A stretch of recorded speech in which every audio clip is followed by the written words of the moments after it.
წყალტუბოში.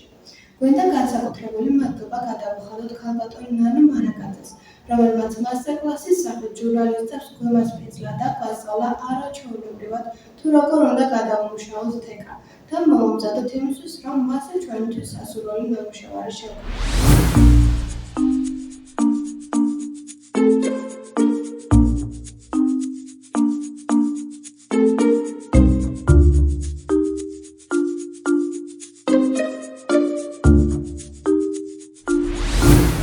რიჩი ბავშვებო, გაგაცნობთ თეკას. რა არის თეკა? ეგ არის მატყლი, ნახეთ, ეგ არის განსხვავებული, ეგ არის ბუნებრივი შეუღებავი მატყლი, რომელიც მე-5 საუკუნიდან უკვე დავიწყეთ მღებრობა. მაგრამ ადრე უძველესი დროიდან მატყლი იყენებოდა საქართველოში როგორც სამოსი, აი გამოყენებითად იყენებოდა ხოლმე. ნაბადი, ქუდები, ჩოხა, აგრეთვე თაში იყენებდნენ კარლების გადასახადად. ვინაიდან კარგად მოთელილი მატყლი წყალს არ გაიტანს. ვიხდით? არ გადის წყალეროთ. ქუდშიც რომ დავასხათ სვანურ ქუდში, წყალი არ უნდა გავიდეს, ისე უნდა იყოს მჭიდროდ მოთელილი. ამიტომ ჩვენ დღეს ახლა გავაკეთებთ ქართული მეთოდით. აქ ჩვენ მოვიტანეთ მეორე მატყლით, მაგრამ ჯერ დავიწყოთ ქართული მეთოდით და შემდეგ მორთვა გავაკეთოთ მერინოსის ნართით. ასე რომ ასევე მარტო გამოყენებადი არ იყო ჩვენი თექა და მატყლი, ესე რომ ვთქვათ, ადრე კიდევ მეცხოველობას ეწოდეთ ჩვენს მაღალ მთებში, თასოფლებში და აქედან გაქონდა თავი. ეს იყო ისეთი პერიოდები, როცა ჭირდა თავის გატანა, ესე რომ ვთქვათ, მაღალ მსოფლიოსა რაიონებში.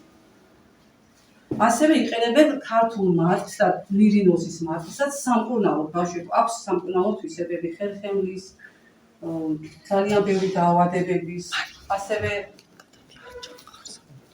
ნადებს ქმნიდნენ ხალით, სამოსებს ქმნიდნენ, ჩოხებს ქმნიდნენ, ქუდებს და რა ვიცი. შემდეგ უკვე თანამედროვე ხელოვნებაში ეგრეთ წოდებული გამოვიყენეთ სახვითი, აი ნამუშევრები, აი როგორიც არის.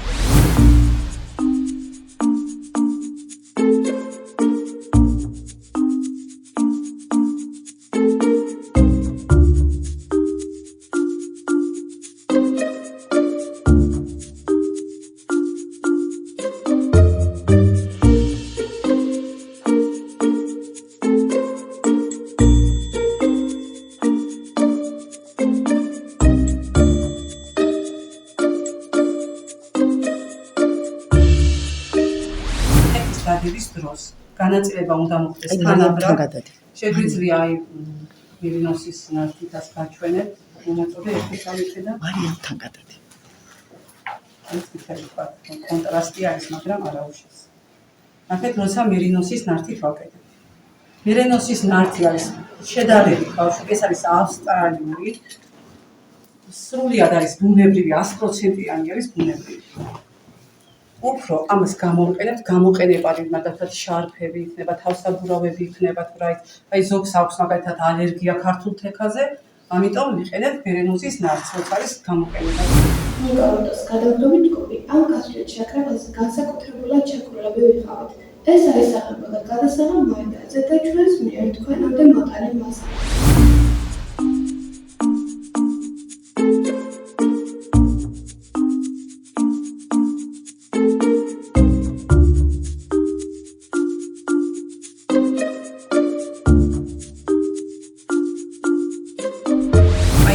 ნამუშევრის დაფიქსირება ხდება ტულის საშუალებით. თან ეს ტულის საშუალებას ვხადებს, რომ ეს ჩვენი ნამუშევარი არ გავაფუჭოთ, ან არ დაგვითხრდეს, ან რაღაც ფორმა არ შეიცვალოს. ამიტომ, ნახეთ, ხელის საშუალებით, ნახე, ეგეთ გასწავლეთ. ესე ხელს ესე ვასრულებ. მოგიწონას ესო, ხოლამაზია. ეს უკვე დაიბრუნდება და დამძიმდება. სასურველია მარტო წყალი არა ბავშვებო, ნახე ავაკაფოთ უნდა ესე წეკვადება რომ არის. შეგვიძლია ესე დავასრულოთ და გავუსვათ, ესეც ხდება. აი ესე ცოტა გაგვიცილდა წყალი. ნახეთ ესე ვაფიქსირებთ ჯერჯერობით. ის მაიკი გაიტანეთ ესე დაფიქსირებული ამოიღე არაუშავს სამკურნალო თვისებები აქვს და არ გაწყენ. ცოტა ცხელის წყალი დავამატოთ. მოდი კარგად აგიკაფოთ ესეთი.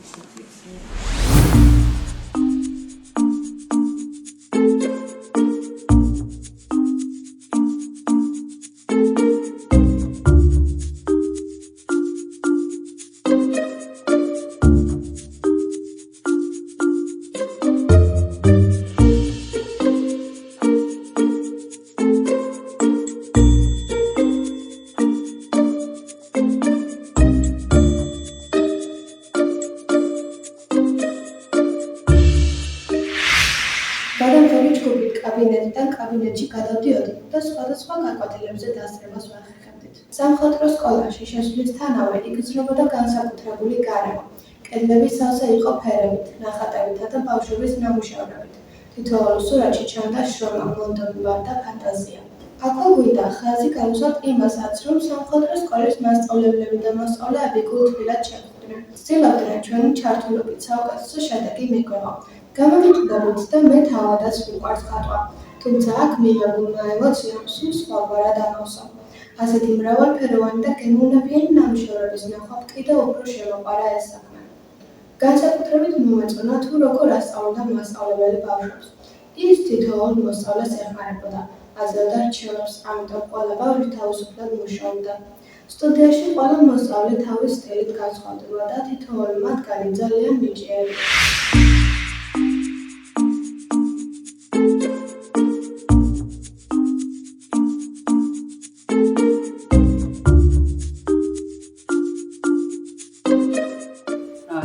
სამხატვრო სკოლის მოსწავლეები ჩართული არიან ასევე ოდიარიოსოდენ საკვირაო სკოლაში. იქ სხვადასხვა მასტერკლასები ტარდება. ესენი შეხებების გადატანა სახერხები ფურცელზე. ზოგი ნატურმორტებს ქმნიდა, ზოგი კი პორტრეტებს. განსაკუთრებით ჩემი ყურადღება მიიქცია თუ როგორი სიზუსტით გადმოსცემდნენ ძველმან დეტალებს. თმის თითოეულ ხაზს, თვალების გამომეტყველებას, ხის ტოტებს თუ ფარშევანკის კუდის დეტალურ კონტურებს. ჩანდა, რომ ისინი არა ტექნიკურად ხატავდნენ, არამედ გულით ქმნიდნენ თავიანთ ნამუშევრებს. ინკოგნიტოს გადაღების ჯგუფი კომფორტულად მივერგეთ სკოლაში შექმნილ გარემოს. გვინდა ვისაგამოთ შემთხვევები და ძალიან დიდი მადლობა გადავუხადოთ ბატონ ავთანდილ ჯიბულს და მის მეუღლეს, არაჩვეულებრივ პროფესიონალს და თავის საქმეზე უზომოდ შეყვარებულ ქალბატონ ნანო მანაკაძეს. აქვე დავსწრე და ვიტყვი, რომ ქალბატონი ნანო და ჩვენი ტელევიზიის ხელმძღვანელი მანანა გაბრიჭიძე 28 წელია რაც მეგობრები არიან. ამ ამბავმა კიდევ უფრო მეტად გაანამაზა ჩვენი დღეები და ბავშვებს შორის თბილი ურთიერთობა ჩამოყალიბდა. კარგი ხარ, მარიამ, შედი კადრებში. კარგი ხარ. ეს არის სადამოშვებო ჯგუფი, მე-6 კლასი ეგრეთ წოდებული და სადიპლომო ნამუშევრებს ქმნით სხვადასხვა მასალაში. აი როგორც ჩვენ ქმნით ბავშვებო საკურსო ნამუშევრებს. ესეთი სადიპლომო ნამუშევრები რომლებიც შეფასდება ინგლისის სახლში. რა ევალებათ სადიპლომო ნამუშევარზე, ნანო? აი ვინაიდან ჩვენ რამოდენიმე საგანსწავლო გაქვთ, ხატვა, ფერწერა, კომპოზიცია და დეკორატიულ და სხვადასხვა ვალდებულება არის რომ იყოს ყველა ნამუშევარი იყოს აი ყველა საგანში ესე რომ ვთქვათ შეფასებისთვის დამატებით არის კიდევ აი კომპოზიციურად აი რასულად შემოქმედებითი ვთქვათ ხო ესეთი სავალდებულო არ არის მაგრამ მაინც შემოქმედებითი ნამუშევარი საინტერესო ეხლა ამათთვის მინდა აღვნიშნო რომ აი აკრილებში წელს დაიწყეს ამათმა მუშაობა და შეძლეს და საკმაოდ კარგი ნამუშევრებია შექმნილი დამალულია უბრალოდ იქ ძალიან კარგი. ძალიან სერიოზული ნამუშევრებია.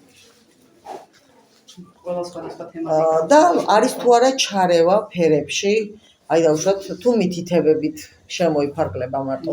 ესენი უკვე ხა ვინაიდან დამამთავრებელია, უკვე თავიანთი შეხედულებები, თავიანთი ფერები, რა ვიცი, თავიანთი სტილი, მანერა ესე რა ვთქვა და ამიტომ ნაკლებად დიდად ჩვენ აღარ ვერევით უკვე ხო. აჰა, როგორც ჩვენთან. არებისთვის რა თქმა უნდა, მაგრამ როგორც ჩვენთან. ხო, საკურსო ნამუშევარი გვეუბნის პირადად ჩვენ რო გავაკეთოთ. პროექტი მეგობრობა გზად და ხიდად გრძელდება. სექტემბრიდან წყალტუბოს სამხატვრო სკოლის შესახებ სერიების სახით შემოგთავაზებთ გადაცემებს. თქვენთვის კადრ სიკრალზე მუშაობდი ინკოგნიტოელი ნინია კორეთელი.